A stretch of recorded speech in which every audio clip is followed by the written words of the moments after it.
How can you tell if a decimal is terminating or repeating? Imagine you're looking at a decimal number and wondering if it will end someday or go on forever with a pattern. That's a common question when studying numbers and how they work. Let's explore how to figure this out easily. First, think about what a terminating decimal is. It's a decimal that stops after a certain number of digits. For example, 0.5 stops after one digit and 0.75 stops after two digits. These decimals are straightforward because they have a clear endpoint. On the other hand, a repeating decimal keeps going forever with a pattern of digits that repeats. For example, 0.3333 repeats the 3 endlessly, and 0.90909 repeats the 9 pattern forever. Now, from an algebraic point of view, every decimal can be written as a fraction, which is a ratio of two whole numbers. Whether the decimal stops or repeats depends on the fraction's denominator when it is simplified.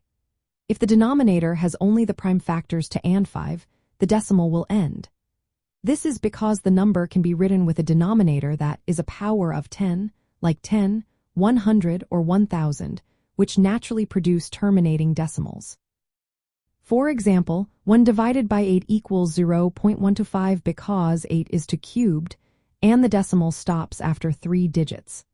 Similarly, 1 divided by 20 equals 0.5 because 20 factors into 2 squared times 5, and the decimal ends after 2 digits.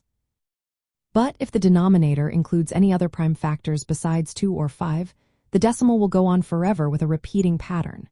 For example, 1 divided by 3 equals 0.3333, because 3 is a prime number other than 2 or 5. Likewise, 1 divided by 7 equals 0.140 to 1,857,140 to 1,857. And the pattern repeats every 6 digits. To determine if a decimal is terminating or repeating, start by converting it into a fraction in simplest form.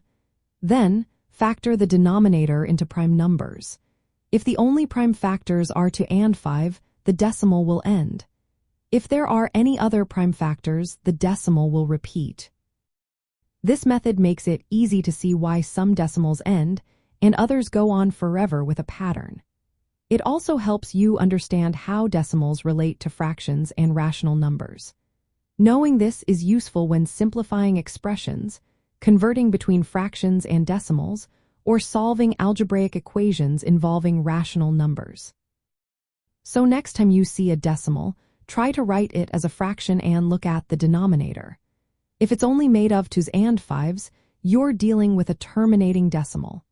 If not, it's a repeating decimal that will go on forever with a pattern. This simple trick helps you understand the nature of the numbers you're working with and makes algebra easier to grasp.